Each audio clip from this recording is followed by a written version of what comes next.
इचलकरंजीतल्या तर भरपूर लोकांना माहिती आहे की मी स्वतः वैपणीचं काम करतोय आणि वैपणीचा व्यवसाय म्हणजे काय फक्त इचलकरंजीतल्या लोकांना माहिती आहे, बाहेरच्यांना पण माहिती आहे. पण मला सांगायचं व्हिडिओ त्या काय आहे, मी स्वतः वैपणी पण करतो, म्हणजे स्वतःचा व्यवसाय पण आहे.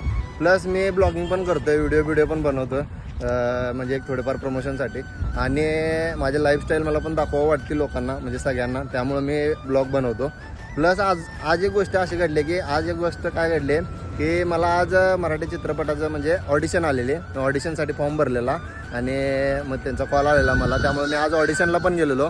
कोल्हापूरपासून मी थोडं लांब आहे, हायवेचं जरा साईडला उभारून व्हिडिओ बनवतो आहे. तर मला सांगायचं व्हिडिओ ह्या आहे की कष्ट करत राहा, मेहनतीचं फळ एक ना एक दिवशी मिळतं. आणि आपलं आता एक अशी पण गोष्ट घडली आहे की ती मी आता या व्हिडिओत सांगू शकत नाही, एक थोड्या दिवसानंतर तुम्हाला समजेलच की काय विषय आहे. फक्त ऑडिशन मी जाऊन देऊन आलो आहे आत्ता आणि एक मला असं वाटतं की बाबा काय होईल नाही होईल हे पुढचा प्रश्न आहे, पण प्रयत्न करत राहिले पाहिजे हा माझा मुद्दा आहे. आणि एक दिवस नक्की आपण जेवढे हे प्रयत्न करतो आहे त्याला एक दिवस नक्की फळ भेटणार, एवढी 100% गॅरंटी आहे. पण मला दुसऱ्यांना पण सांगायचं आहे की तुम्ही फक्त प्रयत्न करत राहा, एक दिवशी नक्की फळ भेटतं, एवढंच बोलेन, बाकी काय बोलणार नाही.